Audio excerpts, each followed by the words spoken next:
బాగా ఇష్టం సాగర్ సంగమంలో ఆ లాస్ట్ వేదం అణువును ఉన్నారు. అది ఏంటో తెలియని ఒక, అది వినగానే ఒక డ్రామా క్రియేట్ అయిపోతుంది. అది వేదం వేదం అణువణు ఉన్నాం. వేదం అణువణునాదం నా పంచ ప్రాణాల నాట్య వినోదం నాలో రేగే నిన్నో హంసానందీ రాగాలై వేదం వేదం అణువణునాదం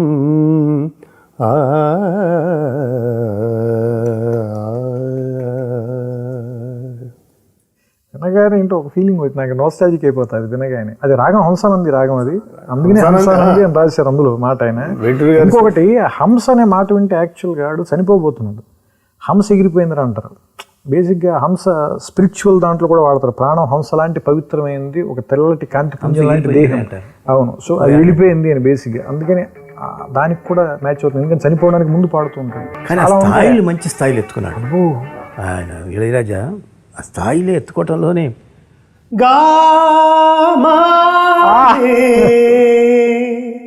గమగస మగస గస నీసా నిదమగ నిదమగ దమగ మగ మగ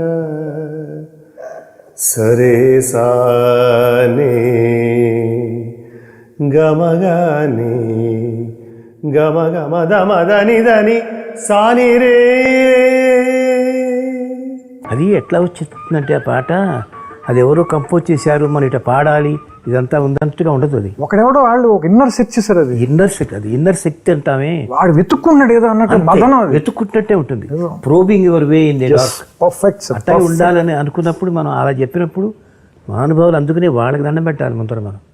ఎందుకంటే మనకు ఐడియా రావటం ఒక ఎత్తే, దాన్ని వాళ్ళు అర్థం చేసుకుని దానికి తగ్గ రెండో ఎత్తు, మూడో ఎత్తు ఆ ఇళయరాజా, అంతకంటే పై ఎత్తు బాలసుబ్రహ్మణ్యం.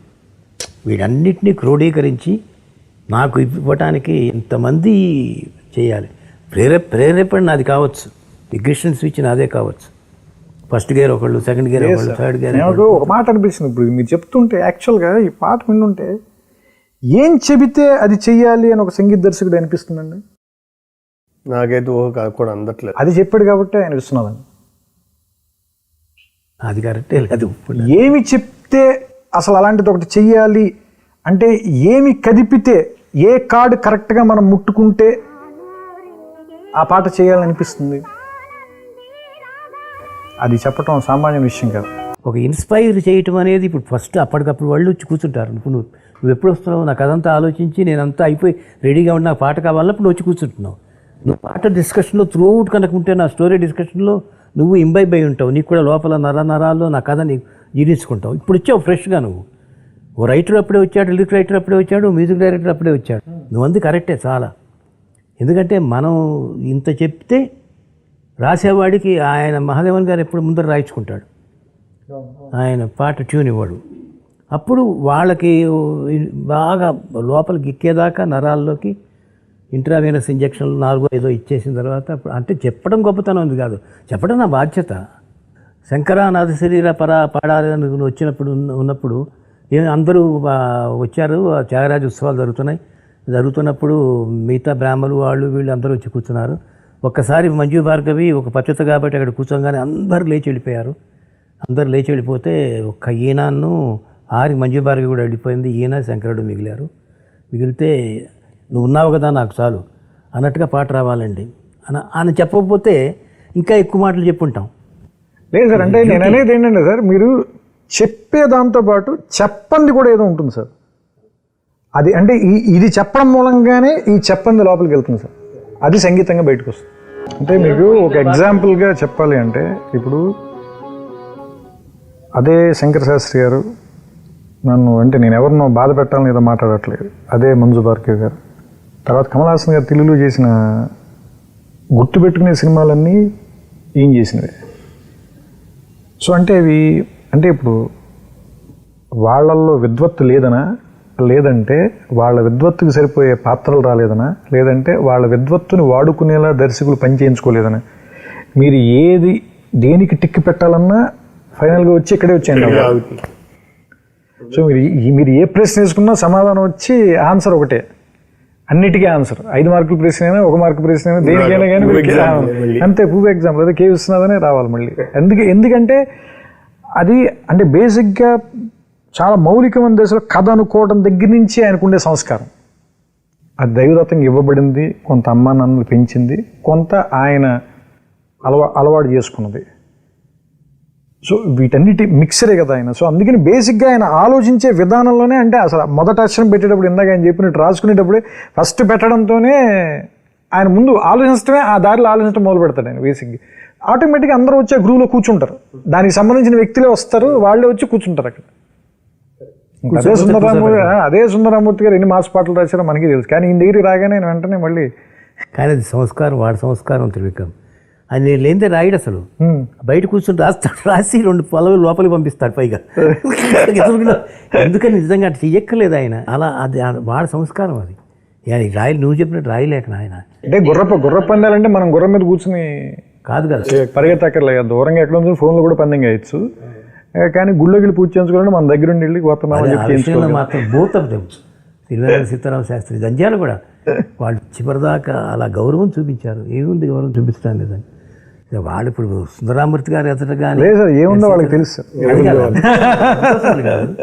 ఎగ్జాక్ట్లీ ఇప్పుడు గుళ్ళోకి వెళ్తే ఏం చేయాలి ఎవరికి చెప్పక్కర్లేదు, చెప్పులు బయట వదిలే వెళ్తాం లోపల. అది మనం ఇప్పుడు Shankarabharanam, I like that game. Shankarabharanam అనేది ఇప్పుడు అంటే ఇప్పుడు ఒక classical music, Indian classical, Carnatic classical, whatever, అంటే నాకు I'm not an expert on that. కానీ ఆ టైంలో మేము వేటగాడు, అడవి రాముడు, డ్రైవర్ రాముడు సినిమాలు చూసే టైంలో శంకరాభరణం వచ్చి శంకరా అని అలాంటి పాటలు అండ్ టోటల్ అంత ట్రెడిషనల్గా శంకర శాస్త్రి గారి లుక్ కానీ, మంజు భార్గవ్ గారి లుక్ కానీ, ఇది అంటే it is that was like a stunner for every one. నేను ఒక్కనే కాదు, ఇట్ ఈస్ అంటే మేము స్టూడెంట్గా ఉన్నప్పుడు ఐ కెన్ స్టిల్ అండర్స్టాండ్. కొంచెం మిడిల్ క్లాస్ ఫ్యామిలీ ఆడియన్స్ చూసారంటే, స్టూడెంట్స్ మేము అందరం ఎగబడి చూసాం ఆ సినిమా. And that is a classic example of tradition. ఆచారానికి మరో పేరు అంటే Shankarabharanam, everything in that you know. So దాంట్లో ఇప్పుడు ఏంటి, ఒకటి మాకు నచ్చే వెస్టర్న్ మ్యూజిక్ని అగేన్స్ట్గా ఉన్న సినిమా. మనది ఏమాత్రం తక్కువ లేదు, మన సంగీతం కూడా దానికన్నా ఎక్కువే కానీ తక్కువ కాదు అని చెప్పడానికి ఎవరికి చెప్తున్నారు? వెస్టర్న్ మ్యూజిక్ ఇష్టపడే వాళ్ళు చెప్తున్నారు. అసలు మన మ్యూజిక్ మర్చిపోయి కంప్లీట్గా వెస్టర్న్కి షిఫ్ట్ అయిన వాళ్ళ ఆడియన్స్గా పెట్టుకుని వీళ్ళు రివర్స్ లాజిక్లో దే మేనేజ్ టు ప్రూవ్. కానీ maybe it didn't sustain. Maybe Vishwanath గారు తీసినప్పుడు సప్తపది లాంటి ఒక 5-6 సినిమాలు వచ్చి మళ్ళీ స్లోగా వెనక్కి వెళ్ళిపోయింది. ఆఫ్టర్ దట్ రీసెంట్ టైమ్స్లో at least I don't remember hearing anything like that you know. So దాంట్లో నాకు చాలా ఫేవరెట్ మూమెంట్ మొత్తం ఫిలింలో, ఇప్పుడు ఫిలిం కాంటెక్స్లో ఒక ఎంతో వెలుగులో ఉన్న ఒక వ్యక్తి ఏదో కారణాల వలన ఈ వెస్టర్న్ మ్యూజిక్ ఇన్ఫ్లుయెన్స్ కిందకు వచ్చి మళ్ళీ ఆ వెలుగులోకి తీసుకురావడానికి ఒక శిష్యురాలు దాన్ని ట్రై చేసినప్పుడు దానికి ఉన్న ఒక కృతజ్ఞతతో అది చేసినందుకు ఆ వ్యక్తికి, అది నాకు ఎంత నచ్చిందంటే, పాశ్చాత్య సంగీతపు పెను తుఫానుకు రెపరెపలాడుతున్న సాంప్రదాయ భారతీయ సంగీత జ్యోతిని ఒక కాపు కాయటానికి తన చేతులు అడ్డుపెట్టిన మహామనిషికి శిరస్సు వంచి పాదాభివందనం చేస్తున్నాను. మనిషి నిలువెత్తున ధనం సంపాదించినప్పటికీ దొరకునా ఇటువంటి సేవ, అది that for me is brilliance. నాకు ఇంకోటి ఫైనల్గా శంకరశాస్త్రి గారికి తెలుస్తుంది మంజు భార్గవ్ గారు చేశారు ఇదంతా, ఎవరు చేశారని తెలిసినప్పుడు జస్ట్ ఒక ఎక్నాలెడ్జ్మెంట్, అంటే అంతగానో సటిల్ రియాక్షన్ ఇవ్వలేదు. I think that is the Viswanath గారు ఎన్నో సినిమాలు తీశారు, but that is thing is one of the greatest influencers of my career as a film maker. అప్పుడేంటి, ట్రెడిషన్ నుంచి కూడా నేర్చుకున్నట్టే కదా.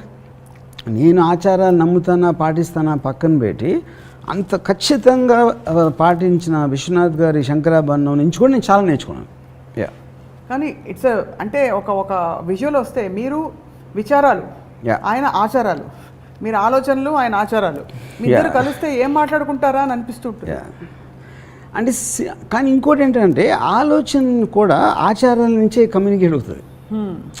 క్యారీయింగ్ ఫార్వర్డ్ ఒక జనరేషన్ ఆలోచించిన ఆలోచనలు ఆచారాలుగా మారి నెక్స్ట్ జనరేషన్ వచ్చేప్పటికి డైరెక్ట్గా మీకు కాన్షియస్ కాకపోయినా కూడా ఎంతో కొంత కమ్యూనికేట్ చేస్తుంది అర్లీ జనరేషన్స్ థింకింగ్.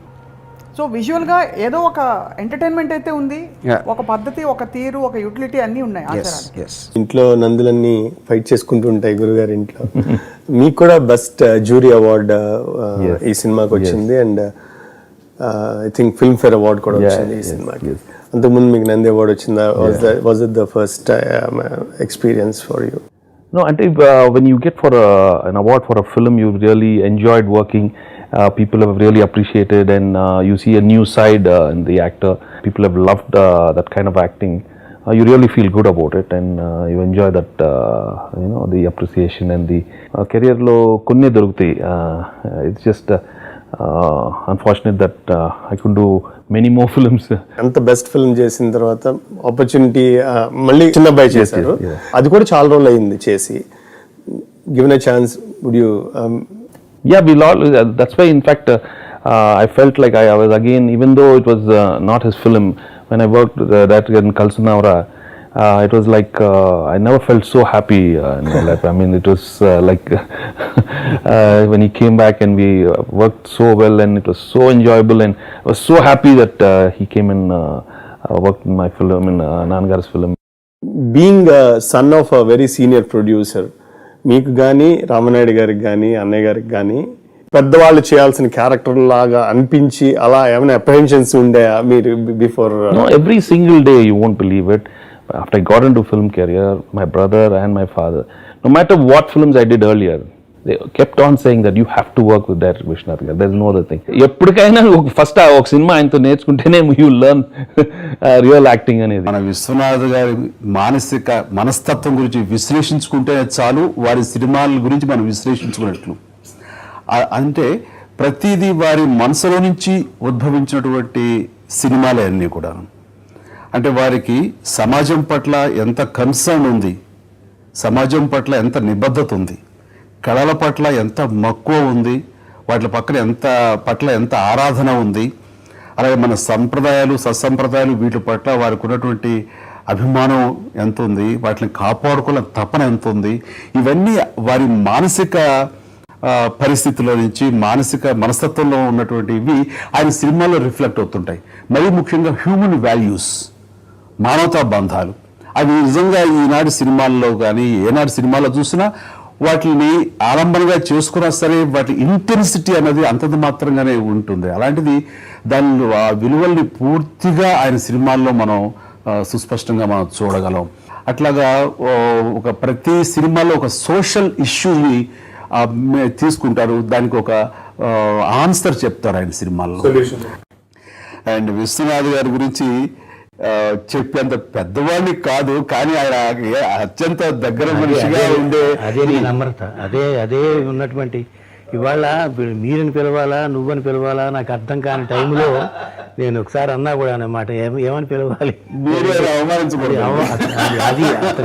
అది ఇది ఒకటా రెండా వారితో ఉన్న నాకు అనుబంధానికి, వారి పట్ల నాకున్న అభిమానానికి అలవోక వస్తూనే ఉంటాయి.